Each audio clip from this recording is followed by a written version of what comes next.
মায়ের সেবায় বসতেন, বারংবার একই ব্যাখ্যা বলতেন যে বাবা মন্ত্রটি আমি উচ্চারণ করছি শিখে নে, এটা তোর দানপত্য জীবনে মায়ের সেবায় কাজে লাগবে। কিন্তু সময়কালের ব্যাপার, গুরুদেব কামাখ্যা স্থানে নিয়ে গেলেন, দীক্ষাও দিলেন। আর দীক্ষা দেওয়ার বারংবার পর একই ব্যাখ্যা, কিন্তু আমি তো লেখাপড়া করিনি। আর গুরুদেব জানতেন যে আমি হয়তো তাকে দীক্ষিত দিলাম, সে যে মাতৃর চরণে বসবে, কিন্তু সময়কালে আমি আছি, কিন্তু সে যে সময় আসবে ধর্ম মাঝে, কিন্তু এই ধর্মের মন্ত্রগুলো তার তো জানা নেই। তাই তাকে হৃদয় দিয়ে বুঝিয়ে দিই।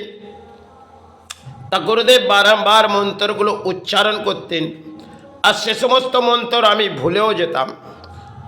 কেন এক একটা পুজো গুরুদেব যেভাবে করতেন, আমার গুরুদেব স্বর্গলাভ হয়েছে, বহু বছর হয়তো হয়ে গেছে, হয়তো 15 বছরের ওভার হয়েই গেছে।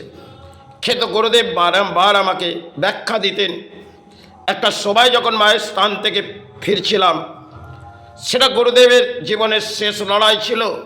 আর আমি যখন সেই পথটা খুঁজে পাচ্ছিলাম না, একটা জরা ব্যাধি, গুরুদেব তখন চোখের জল ভেসে গেলেন।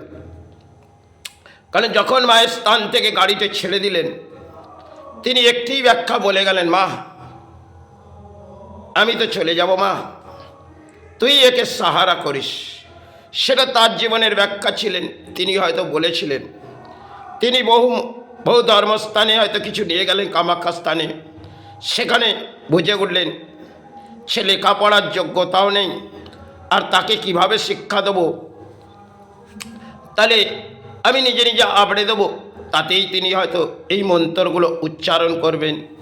সেটা সময়কালে তিনি আমাকে বোঝালেন যে বাবা এই জায়গায় তোকেই আসতে হবে, কারণ আমার রক্ষণাবেক্ষণা করার মতন এই জায়গায় কেউ নেই। আর তুই আমার যে শিষ্য সন্তানদের আছে তাদেরকে তুই সাহারা রাখিস। কিন্তু এটা আমার জীবনে হয়তো হলো না, আমার জীবনে কর্ম নিয়ে ধর্ম জীবন ছিল। আর গুরুদেব স্থান গড়ার আগে চলে গেলেন। হয়তো একটা সবাই তিনি বললেন স্থানটা গড়ে দিই, আমি ওখানে চলে যাব।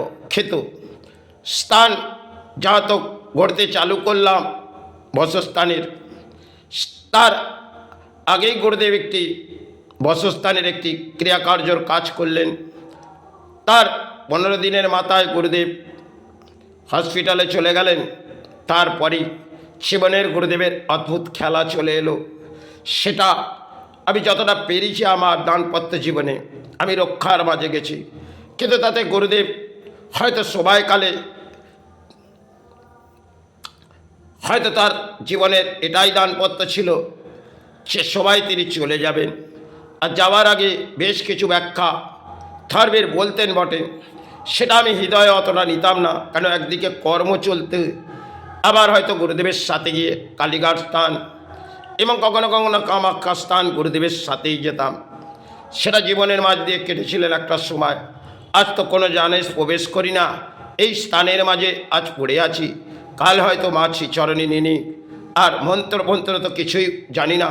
তাই যদি কোনো ভুল হয় মা ক্ষমা করে দিস, কারণ মন্ত্র উচ্চারণ করার যোগ্যতা আমার নেই। তাই মা এতে যদি কোনো ভুল হয় ক্ষমা করে দিস।